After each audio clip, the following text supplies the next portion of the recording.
அதிமுக இரட்டை இலை இது தொடர்பான பிரச்சனைங்கிறது இன்னும் பிரிக்க முடியாத ஒன்றா இருக்கு. விரைவில் தீர்வு காணப்படும் அப்படின்னு சொல்லப்பட்டாலும் அதில் பல்வேறு சர்ச்சைகளும் சந்தேகங்களும் எழுப்பப்பட்டுட்டே வருது. அதில் ஒன்று தான் இப்போ தேர்தல் ஆணையம் ஓபிஎஸ் உள்ளிட்ட தரப்பையும் ஆட் பண்ணிக்கணும், அவங்க கருத்தையும் கேட்கணும்னு சொல்லியிருந்தாங்க இல்லையா. ரொம்ப நாளாக சோர்ந்து போயிட்டு இருந்த ஓபிஎஸ் தரப்பு இந்த ஒரு விஷயத்துக்கு அப்புறம் ரொம்ப குதூகலமாக ஆனாங்கல்ல. இப்போ கடந்த நியூ இயர் அன்னைக்கு கூட ரஜினிகாந்தை போயிட்டு ஓபிஎஸ் சந்திச்சுட்டு வந்தார் இல்லையா. இதெல்லாம் வந்து பல்வேறு அரசியல் கணக்குகளை புதுசா இப்போ தொடங்கி வச்சிருக்கு. ஏற்கனவே நடிகர் ரஜினிகாந்த் நாம் தமிழர் ஒருங்கிணைப்பாளர் சீமான் போய் சந்திச்சுட்டு வந்தாரு. அதற்கப்புறம் பல்வேறு ஏசியங்கள் பேசப்பட்டது.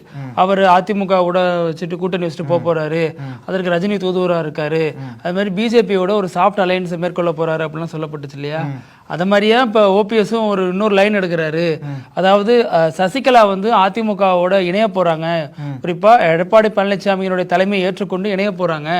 இதுல தனக்கான ரோல் எதுவுமே இல்லைங்கிறதுனால ஓபிஎஸ் ரொம்பவே வருத்தப்பட்டு போயிட்டு ரஜினிகாந்த் பேசினதாகவும், அந்த தொடர்பாக ரஜினிகாந்த் விரைவில் நல்ல முடிவு எடுப்போம் பேசுவோங்கிற மாதிரி சொன்னதாகவும் தகவல்லாம் வெளியாயிருக்கு. இப்ப இந்த இரட்டை இலை சின்னம்ங்கிறது தான் இப்ப ஈரோடு கிழக்குக்கு வேற தேர்தல் தேதி அறிவிச்சாச்சு.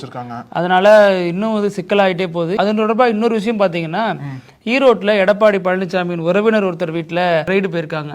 இதெல்லாம் கூட்டி கழிச்சு பார்த்தா தேர்தல் இந்த ஈரோடு கிழக்கு இடைத்தேர்தலையே அதிமுகவுக்கு சின்னம் கிடைக்குமா கிடைக்காதான்னு தெரிய வந்துடும். இதையடுத்து வரவிருக்கக்கூடிய தேர்தலில் அதிமுகவை எப்படி பிஜேபி வந்து அணுக போகுது, அதன் தொடர்பாகவும் பிஜேபியில மாநில தலைமை மாற்றங்கள் இருக்கும் அப்படின்னு சொல்லப்படுது.